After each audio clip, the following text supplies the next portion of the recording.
GMD এগৰাকী চৰকাৰী বিষয়া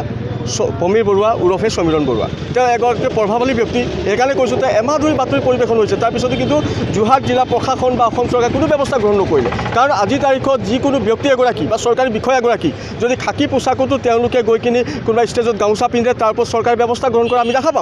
দেখা পাইছোঁ কিন্তু এগৰাকী সমীৰণ বৰুৱা ওৰফে পমীৰ বৰুৱাক আজিৰ তাৰিখত যে এমাহ ধৰি তেওঁলোকৰ ওপৰত বাতৰি পৰিৱেশন হ'ল বাতৰি পৰিৱেশনৰ ওপৰত অবৈধভাৱে যে টকাৰ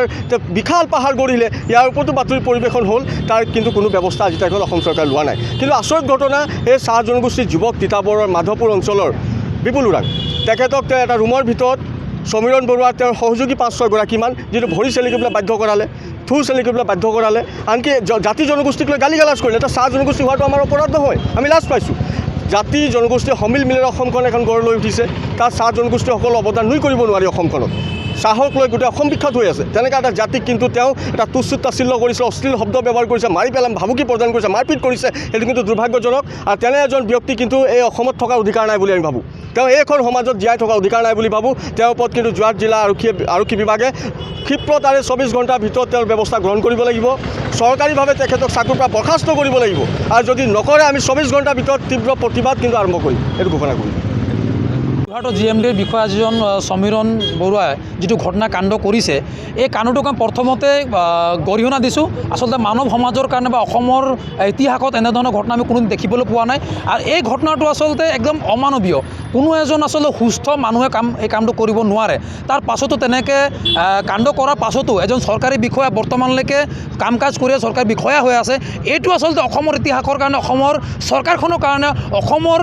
যিটো প্ৰশাসনৰ কাৰণে এটা ধিক্কাৰজনক কথা গতিকে আমি পুনৰবাৰ আজি দাবী জনাইছোঁ আপোনালোকৰ মাধ্যমেৰে যে তেখেতৰ ওপৰত তদন্ত হ'ব লাগে আৰু তদন্ত হৈ আচলতে যিজন ভুক্তভোগী তেখেত যাতে ন্যায় পায় তাৰ ব্যৱস্থা কিন্তু জিলা প্ৰশাসন কৰিব লাগিব আৰু মাননীয় মুখ্যমন্ত্ৰী মহোদয় আহ্বান জনাইছোঁ মুখ্যমন্ত্ৰী তদাৰক শাখাৰ জৰিয়তে তেখেতক তদন্ত কৰক এই যি সম্পত্তিৰ তালিকাৰ কথাটো উল্লেখ হৈ আছে সঁচা নে মিছা যদি সঁচা হয় তেন্তে তেখেতৰ ওপৰত ব্যৱস্থা গ্ৰহণ কৰিব লাগিব আৰু যদিহে তেওঁলোকে মাননীয় মুখ্যমন্ত্ৰী মহোদয় হওক বা জিলা প্ৰশাসন যদি সাহস নকৰে আমি কিন্তু কোনো কাৰণে মনে মনে বহি নাথাকোঁ এই কথা যে স্পষ্ট আমি কৈ দিছোঁ আমি চাৰিজন ছাত্ৰ কোনো কাৰণে কিন্তু মনে মনে বহি নাথাকোঁ আমি যি ধৰণে কাৰ্যসূচী কৰিব লগা হয় বা তেখেতৰ ঘৰ লাগিলে যাব লগা হয় আমি কিন্তু বাধ্য আছোঁ আৰু যদিহে তেখেতৰ যদি অতি সোনকালে 24 ঘণ্টাৰ ভিতৰত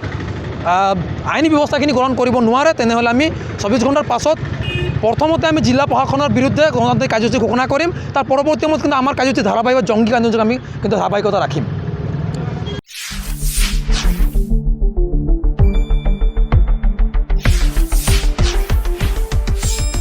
শুদ্ধ আৰু বিস্তৃত বাতৰিৰ বাবে চাই থাকক নিউজ ডেস্ক ৰিপৰ্ট।